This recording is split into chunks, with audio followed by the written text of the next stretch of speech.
At Vibra Finance, we seek out the hidden gems in cryptocurrency. We will tailor your portfolio to work for you. Are you ready to transition your investments from traditional markets to cryptocurrency? Are your coins staked and earning interest? Are you overwhelmed with all the jargon in crypto? Is your portfolio underperforming and you want to reposition into consistent winning blue chip coins and viable projects? Do you feel like you missed out on DeFi, Metaverse, and NFTs? Here at Vibra Finance, we provide you with the data, skills, and tools you need to stay on top of the digital asset market. Vibra Finance.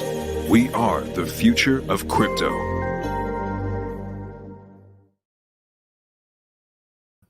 What's up, everybody? Welcome back to Vibra Live.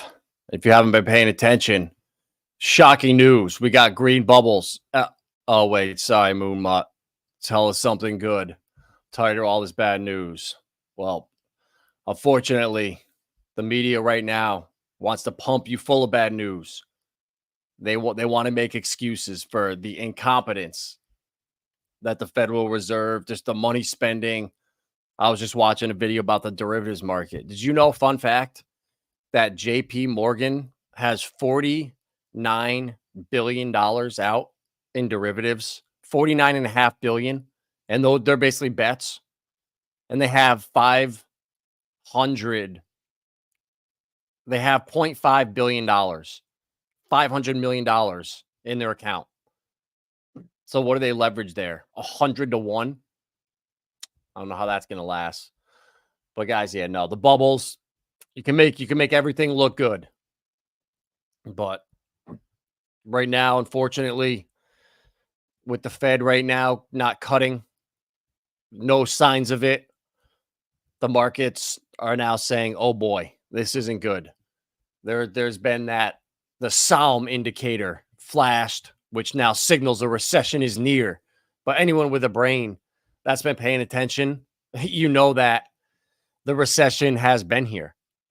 They can keep fudging numbers and having 4 different names for inflation, core inflation versus the 8 different measures that they have.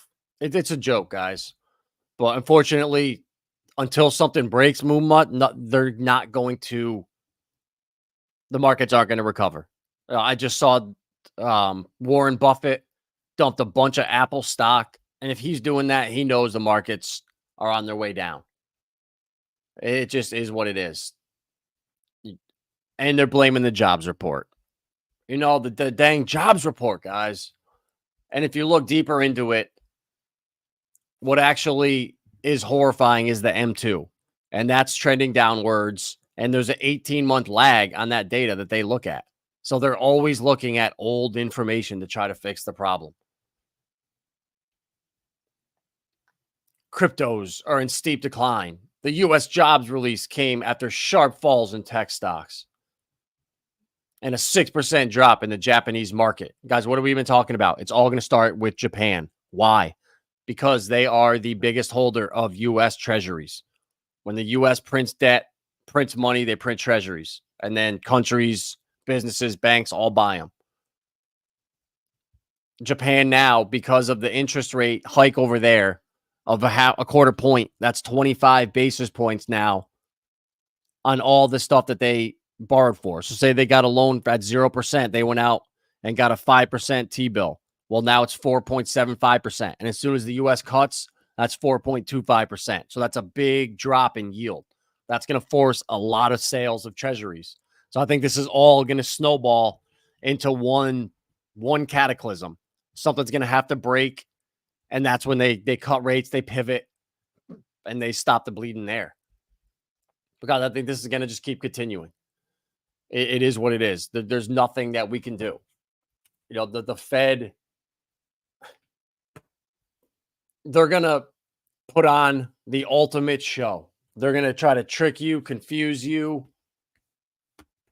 And they're pulling off a controlled demolition right now, to put it kindly. How long have I been saying it's not inflation, it's actually deflation? That's the problem right now. And they're blaming the job market. And, oh, look at how much food is. Well, yeah, when you shut the supply chains down for what, a year, businesses close, things happen. It disrupts the supply chains. And hyperinflation, like they're saying, is never happening, guys. Just like in 1929, before the Great Depression, the dollar got too strong.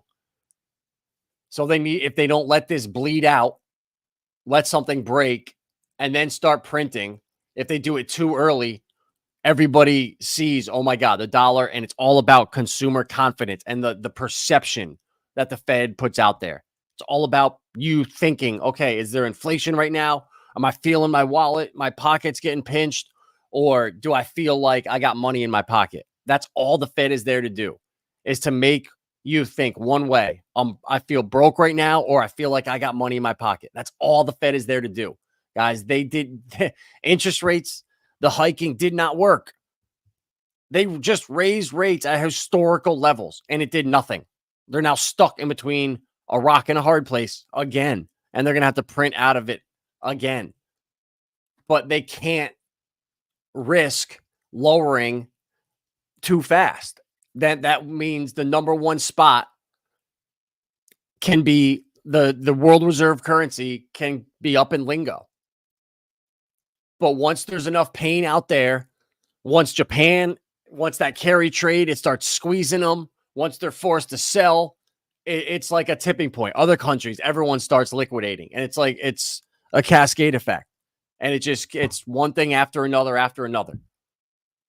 And, some BRICS currency, El Salvador, some country could come in and take the number one spot if everything happens at once.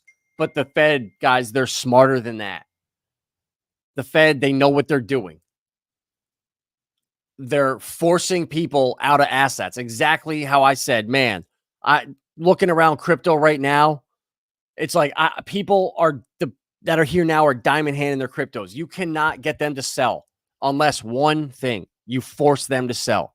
You break stuff in the economy. You just keep crushing jobs. You keep that foot on the throat, and you do it until something pops, and these guys know it. And they're masters of it, guys. And they'll keep coming up. Oh man, it's unemployment. Oh no, it's migration. Oh no, it's jobs. Oh, it's actually core inflation is rising. Oh, expected inflation. It's now disinflation, which could risk to an inverted hyperinflation cycle. The guys are making shit up. The bottom line is they're going to create forced liquidations, which puts a huge demand on the dollar. Therefore, people have to hold it. They need to get out of the treasuries back into the dollar. Puts a bid underneath it, forces it higher. That cripples every other country around the world. That's exactly what the Fed wants to do. Crush every other country first, then ease it a little bit.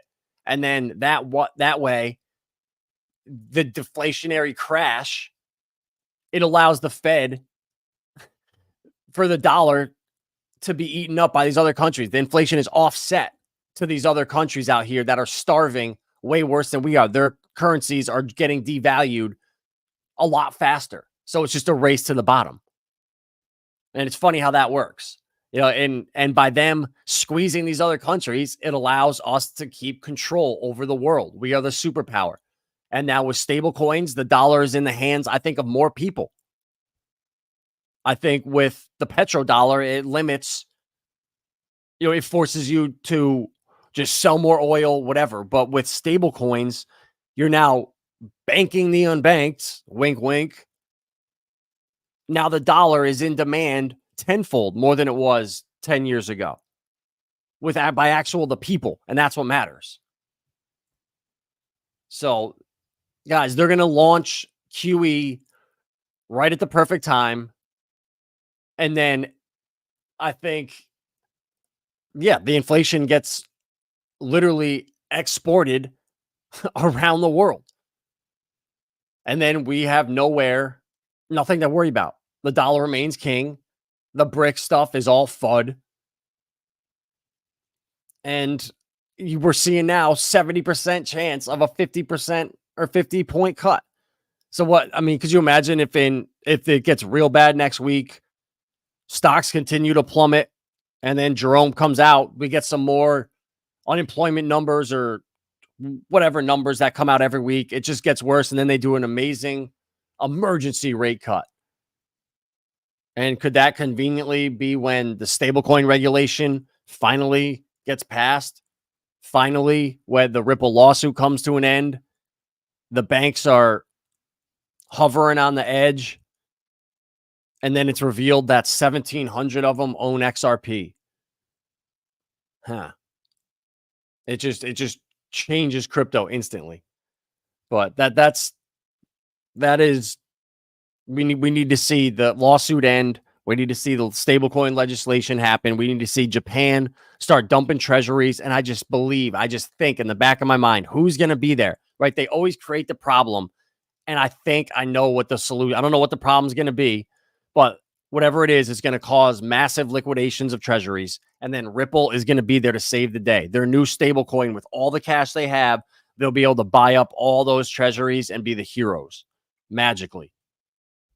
I could be wrong, but I mean, guys, unemployment, they forecasted in January to be 4.3% going into 25, 26. It's already there now. It's going to keep getting worse. So I would maybe look for some kind of an emergency rate cut if it keeps getting real bad. I just always look at history. They never let the stock market bleed more than like 20 to 25%. They can't do that. Too much relies on it. You know, the backbone, the retirees, the boomers, pensions, everything relies on the stock market. So you can't just crush everybody more than 20, 25%. You know, that's what they're doing, obviously. But we're going to front run it, guys. And it is what it is. This is why having your coins diversified, having your coins in liquidity pools. So when you have volatility like this to the upside and downside, it doesn't matter. It took me a while to realize that. Saying, okay, why I'm holding PDI, Atropa, Alien, UFO, Hex. They're just sitting there. Why are they not all paired up with each other? Hart's Law. All things rise. The liquidity, all the coins are bonded together with liquidity pairs. They're all, Teddy Bear has $10 million in liquidity with all the different PRC20s out there. They're all going to move so close together. And you're already seeing it with PDI, Atropa, Teddy. They all move in tandem. I think the more liquidity as prices go up, the more coins are going to do that. So, guys, things are going to get good. We just have to, just like in 2019 and 2020, things had to break. Bitcoin flash crashed down to, 3,800 or 5K, whatever it was. And then we were off to the races from there. And I think it was like around 3K. Bitcoin did like a 20X to 69. So it sucks. We got to wait, but this is the plan. I think when they don't want these assets in our hands, and I think they underestimated the diamond hands out here, and people would not sell these things. They were going to hold on to these things for dear life, literally. And the only way to get people out is force them out. Pain, pain, pain. And the good thing is, though, the longer this bear market, these dips, the harder they dip down, the faster they're going to spring back up. They have to start printing, guys. Even if they do 2 rate cuts, like it's going to get bad quick, but the markets rebound faster than ever now. So if you can just get yourself positioned in the right place, we've seen so many times over the last 3 months, on the bubbles, what's bouncing back the fastest on the daily, on the hourly, when everything's bad. What's moving the fastest now? Ondo, Render. What's this? eCash. I think that's the Telegram coin. So Toncoin's probably doing real well. But you can start to see what's moving back the fastest. And we kind of identified them in each sector of the market. Gaming, AI, on Pulse Chain, real world assets, meme coins. And we own them now, guys. So it's just a waiting game. And it sucks, but you know what? We're going to end up winning. And this is the, when you want to make 100x, this is the volatility. This is the pain you got to endure to have those ridiculous gains. If it was that easy, you could just buy a coin. It was just clear sailing, pump into the moon. Everyone would be doing it. This is the price you pay. And when you just zoom out every cycle, if you just look at over the course of a year, how much these coins go up, I mean, it's in the charts. Pulse Lorian, what's up, bro? Appreciate you stopping in. Big alpha tonight. Yeah, we're trying. When pump? When break? I mean, I'm guessing they're going to cut before the September 18th meeting. So typically, I mean, August and September suck for Bitcoin. And right now, the market with the ETF, unless we get some crazy ETH volume and it's clear that the market wants the ETH ETF over the Bitcoin ETF, I mean, that narrative of Bitcoin is still going to reign supreme. So I'm thinking hopefully mid to late September, and then for like a 2-month period into election season. It's looking like that. They're going to send the markets because people just don't have short-term memory now. That's another thing. People are so stupid, they forget everything. If they pump the markets right now, by the time November happens, people won't even remember this pump. So I'm thinking they're going to have to send the markets literally the weeks going into the election because that's how gone people are. So 2 more weeks. Exactly. Facing reality tells you 2 more weeks. This is all genius. They know the petrodollar. Yeah, exactly, bro. Well, I don't even know if it was about to collapse. I think it ended in 2023.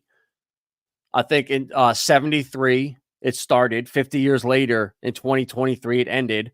And then 2024, we now have digital currencies and stable coins. So they will now probably reign supreme for the next 50 years until 2074 or 73.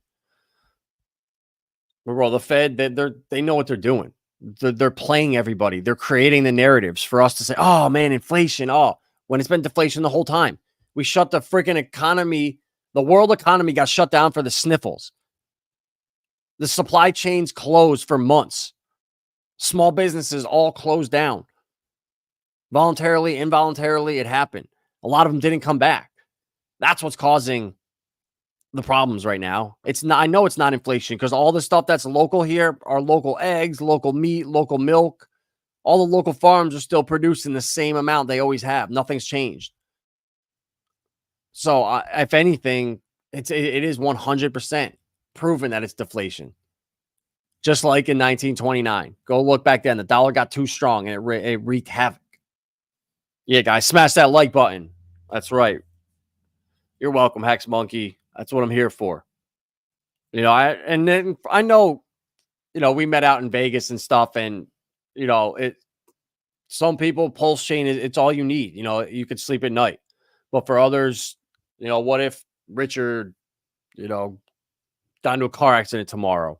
You know, what if something happened? I just like to have a plan B and a plan C. So I just like going out and venturing into the XRPLs, the Stellars, and then obviously our pulse chain and hexes.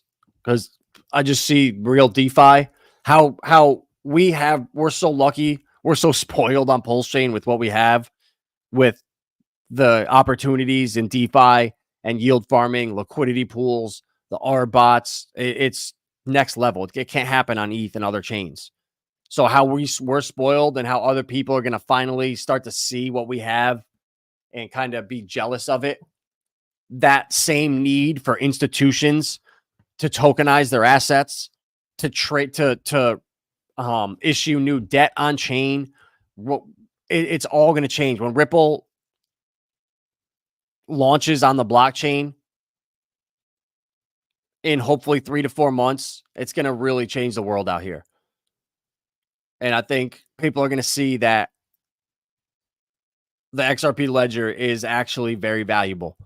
And Pulse Chain, same thing. It might not be this cycle. It might be next cycle because Richard can't come out and stream and get his message across. There's too much FUD out there. There's not enough retail back yet. But if he can somehow beat the case and be freed up in November, who knows? We could have another, you know, after the market cools off, I think by Q1, Q2 next year, maybe that's when Richard, you know, he dumps all his ETH and sends Pulse Chain. So we experience our own bull market just like we did with Hex last cycle, where we kind of decorrelated for a little while. And it felt like we had like a 6-month euphoric period from when Matic did a 300x, Cardano was pumping like crazy. And then Hex, after everything just kept running, I think we got spoiled. But we're a lot smarter this time around. So I think it's going to get worse so they can pass out stimmy checks. That would be great to the top. But I feel like they can't do that again. I feel like they're going to have to do it in a different way. But we'll see. However they do it, the liquidity is going to flow back into the markets and pump our bags.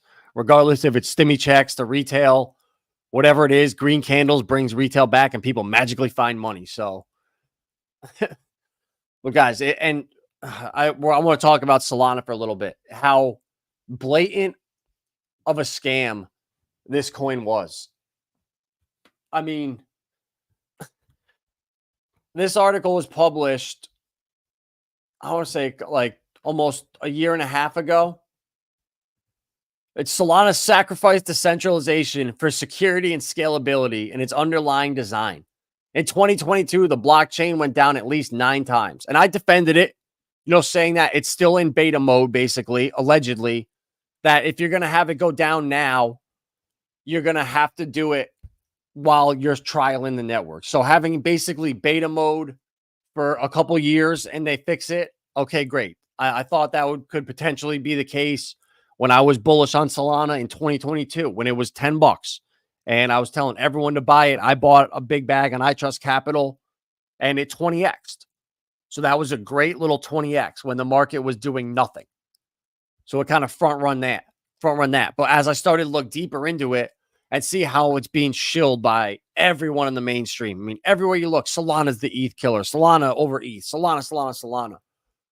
But if you look at it for 2 seconds, these guys have to be smart. If you worked at Goldman Sachs, you know what's going on in Solana. I'm sorry. Starting with blatant fraud at the birth in early April 2020, the Solana team stated the circulating supply was 8.2 million. However, in reality, the total supply was actually above 20, betraying the promises of the original investment terms. And here, obviously, a deleted account. These guys did dirt. And even Anatoly, at the beginning, said, we're not going to build an explorer. The community's got to do that. So people did it, and they found all these tokens. And then they made up excuses where they came from. Here, by the end of the month, a third-party wallet found an unlocked wallet containing 13 million tokens. It was only once the team was fully exposed to these lies that they decided to release a Medium article basically admitting to the fraud, explaining that 11 million tokens were loaned out to a market maker while promising to get these coins back and burn them. Well, guess what? They got 30% of them back. They were able to retrieve 3.3 million. Look at the numerology. They're always using 1.1, 3.3, 113. Like, the guys, it's not by accident. These I swear to God, these guys talk in numerical code like this. Like, they see 3.3 means something. 113 means something. I swear. Fake TPS. By January 21, it had been exposed that the TPS for Solana was massively inflated. This caused apparent 100x increase in TPS. Solana counts consensus coordination messages as if they're transactions. Blatant fraud. These guys had to have known that we're shilling it. The crazy thing here is that there's no good reason for this design choice, as the problem with this design is that the validators still have to process these transactions. And that's why one validator was doing all of it, claiming there was more of them. They're lying about the TPS. They lied about the supply right off the gate. And these liquidity pools, the fake TVL right here. On the 5th of August, a bombshell CoinDesk article exposed that the majority of Solana's TVL was fake. This was later confirmed to be an open secret within Solana, as 2 developers pretended to be 10 plus devs and counted the same TVL over and over and over and over. This accounted for more than 70% of Solana's 10 billion TVL at its peak. Guys, a blatant fraud, right? Blatant fraud. Anyone looks into this. You go to a freaking deck screener up here, and you go and look at Solana, and you just go look at the coins. They're all scams rolling out. No coins up 1,100% in 24 hours. Pump chain, Guys, they're all rug pulls. It's all fake. It's all scams. And I don't know if Solana, I mean, every people that I talk to that are building in the space, they all say nobody would ever build on Solana. It's physically impossible for us to trust the blockchain. Once it goes down, we are screwed. No business with millions of dollars on the line is going to take that risk. So who's building on Solana? The stablecoin volume. It gets even worse, guys. They talked about, all right, here we go. All right, sorry. So even Binance too. I found this earlier. I thought that was hilarious. Binance has shown $1.5 billion of daily volume for days. 1.3 billion of that is a single manipulated token. 80% of that is fake. So guys, Pulse Chain's volume, when we go to Dex Screener and we look and see, all right, Binance is doing $630 million in volume. Pulse Chain is doing 7.4. Well, volume, 80% of that is fake on Binance. So that means they're really doing like 125 at most. So that's 15x Pulse Chain. If you look at the numbers, you think they're doing 100x. But exactly, Tin Top. No, it's like, where's the common sense here? It's so blatantly obvious what's going on. And then you have Crypto Banter and Invest Answers and all these guys shilling Solana. Lark and all these assholes. Why? How can they not? How could you morally shill this? Meteora on Solana is reporting a $20 billion daily trading volume. Crazy emojis. Solana to the moon. There's only one problem. The two pools accounting for 99.9% of the volume are WIF/Chads and WIF/MMM with a total of $500 million in TVL. And guys, look at this. The volume.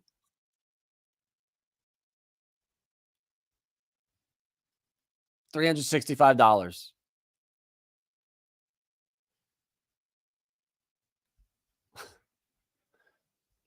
Guys, this is insane. It's blatant scamming. My favorite Solana usage stat. 38 billion daily in ETH USDC volume on Phoenix. 250 million TVL on the RST third pair. 27 billion daily stablecoin volume, of which 95% is 2 addresses. It's hard to pick the best one. There's so many great stats. RST, TVL, $251 million locked, 24-hour volume, $300. Guys, Solana's the ETH killer. I mean, guys, seriously, Solana's the fucking ETH killer. We figured it out. Holy shit, time to make tweets, fucking crazy thumbnails, shitting on Vitalik, laughing emojis. Oh my God, Solana's going to the moon. Are you serious? Guys, it's so bad. It doesn't end. There's stablecoin volume. Like, I could go on and on and on, guys. It's literally 5 people that are doing this. It just goes on and on and on. You know, there's tons more. I've been evaluating cryptos for more than a decade. We've been forgiving of flaws, but as investors, be critical. It would take a lot for Solana to recover from such an abysmal history. Their reputation continues to become more tarnished every day the network fails. By comparison, Bitcoin and ETH have never gone down. ETH, they rolled it back. I would praise Solana if it pivoted and fixed these flaws. Like, this is where this guy's selling out to get this article out here to the mainstream. Like, you still have to play some ball. Like, if I came out here and just wrote all this and they just bashed it and shit on all these guys, how could Rand Nooner shill this in good conscience? I would be banned and gotten rid of. Like, they don't tolerate it. You're not allowed to have an opinion against the narrative. So that's what's going on. We showed the video last night of what they do. Rand is told, you're going to shill Jupiter. You're going to shill Solana.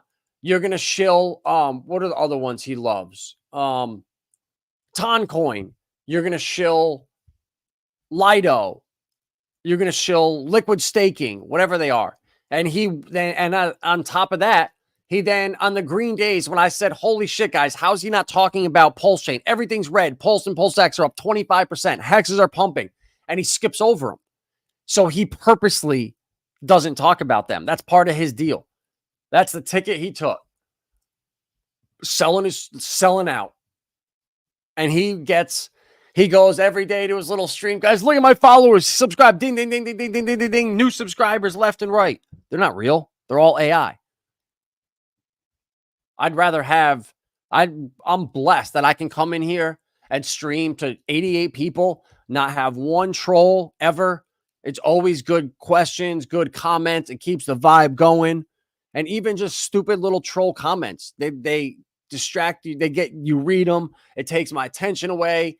And it completely distracts you. You don't think it does, but subconsciously, those little comments, and it just starts to take away from the stream. And then I have to go an extra 10 more minutes. And it's just little things here and there. So I'm just so lucky. I'd rather take no monetization, no commercials. So you guys don't even take a chance of saying, oh shit, was that actually Chris Larson on this commercial? Or was this actually Brad Garlinghouse? I mean, there's still these YouTube AI scams. And I'm glad I don't have commercials. So no one even has to risk that. But guys, it's so bad. Solana's like that. It's a ghost chain. You know, all these L2s out here. A majority of them. Aptos. Sui. Yeah, they're going to pump. But are they sustainable? Do they have a community that is actually fighting for the chain?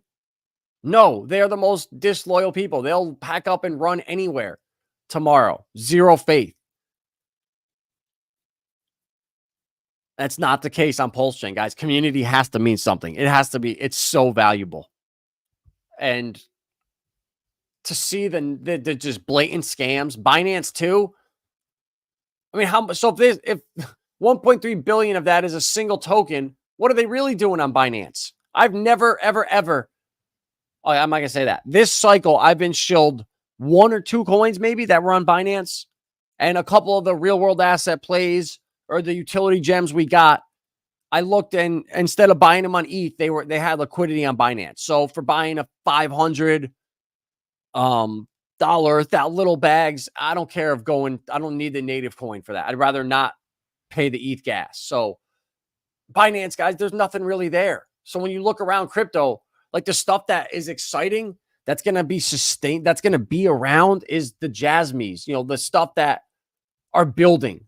Flare, bringing oracles on chain. That makes Chainlink irrelevant.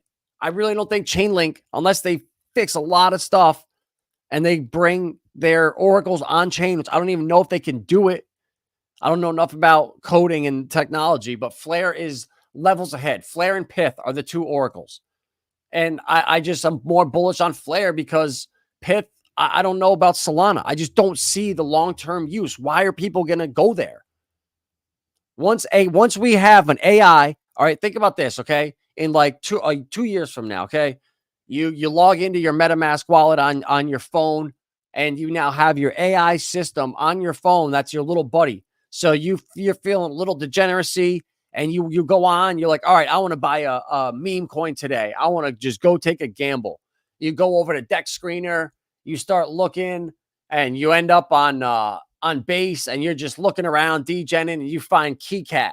You want to buy it, and then your AI says, warning, warning, warning. This is a rug pull. Warning, warning, do not buy. And now all of a sudden your system alerts you.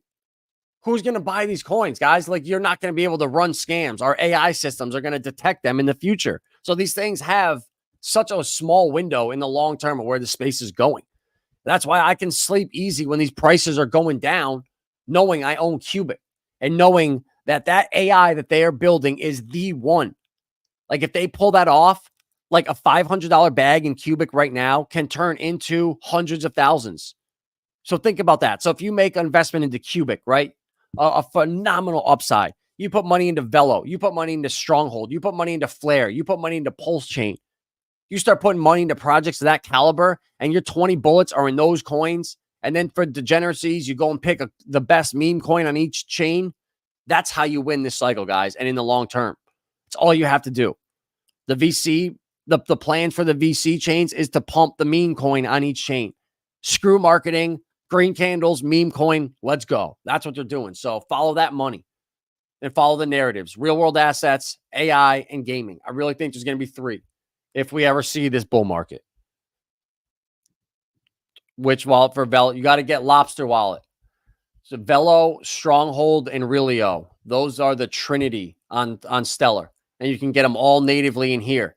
And here's even more alpha for you, AT. The best part about this wallet here with Lobster is you get all those coins natively: Stellar, Velo, and Stronghold. You got to be careful, or Relio, Velo, and Stronghold. You got to be careful you get the right ones, because there's a bunch of fake ones out there. But once you get the right ones, you're good to go. Well, then you add USDC. So once these coins go to the freaking firmament and 50, 100x, we're going to be able to swap them for USDC in here. And that USDC is native Circle, and you can withdraw it to MoneyGram. It's so cool. So you don't have to, you can completely avoid the bank and go right from Velo into USDC and pick it up at the nearest MoneyGram location. So this shit is an absolute game changer with Lobster wallet. Everything's in here. It's multi-sig. It's so secure. Like, but I would recommend, like, this is on mobile. So what I do is I have my cell phone. I have one phone that I don't use it for a phone. It's only for crypto. I don't have Discord on there. I don't have Telegram on there. I don't have any other apps that I could download or somehow get my shit drained. So all the crypto I do on my phones that I use with all the apps on, it's just read-only stuff. So the crypto I do is on a phone that doesn't even have service, anything. It's just got apps on there and internet. So that's how I would recommend doing Lobster wallet on a phone you don't use, because Telegram and Discord, the hacks now I'm seeing are people are using those apps and they don't even know what they're doing. They're not downloading anything. Somehow through Telegram, they're approving a message. I don't know what it is, but I don't even want that shit on my phone anywhere near it. So there's a bunch of alpha for you guys tonight. YBX. Yep. Google YBX script 3. The volume is like $1,400 in 24 hours. But since we found it at like 5 XLM, it's almost at 10 now. It's doubled up through all this turmoil. So those are the things you want to be early to. It's how you make money. You buy YBX before Sorban is popping, before people realize, oh, Stellar's micropayments, peer-to-peer payments. They're taking over the world. MoneyGram, Franklin Templeton, or bringing all their debt, all their assets on chain with Stellar. It's the open source public blockchain of choice for Franklin Templeton. That's when everyone's going to be FOMOing into these coins, but we own them now. We front run the narratives. I spent 4 years researching these markets, and I'm almost 99% sure we've identified the winners around, guys. So smash that like button. That's all I got really for tonight. And guys, just for some hopium, like, we all hear, oh, the ETF is doing all this volume. You know, rich people they can just call their guy and buy Bitcoin. No, it doesn't work like that. If you don't have at least $1.5 million in your account, with Morgan Stanley, JP Morgan, you can't buy the ETF yet. So it's only for the top 1% of the 1%. People have that very confused, and that's going to start opening up to all of their clients in the next like 3 months or so. So I think inflows are going to keep coming into the Bitcoin ETF, the ETH ETF, and we're still going to get a run.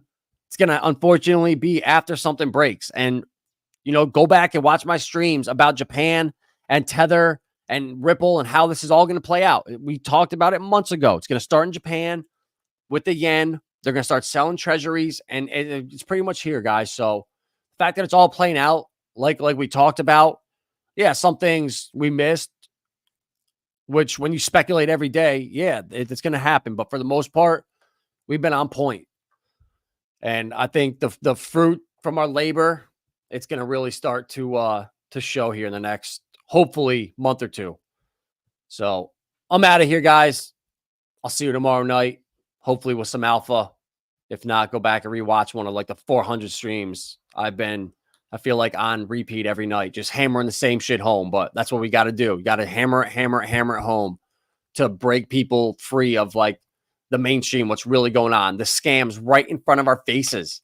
Like, you do 2 minutes of research into Solana and you just say, holy shit, are you serious? Yes, that's how it is. And that now you see why as soon as Hedera puts out an article that BlackRock or ArcX tokenizes a BlackRock fund on Hedera, hit pieces get sent out immediately because they know once the NDAs come off, Hedera is free and these companies are free, it's over for the shitcoins. And that's when utility is going to take over. So smash that like button, guys. I'll be back tomorrow night with another video. Psychopath. I'll put it in the description below. I'll add it for you in a minute. So check in like a half hour or so. I'll add my Discord for you. All right, guys.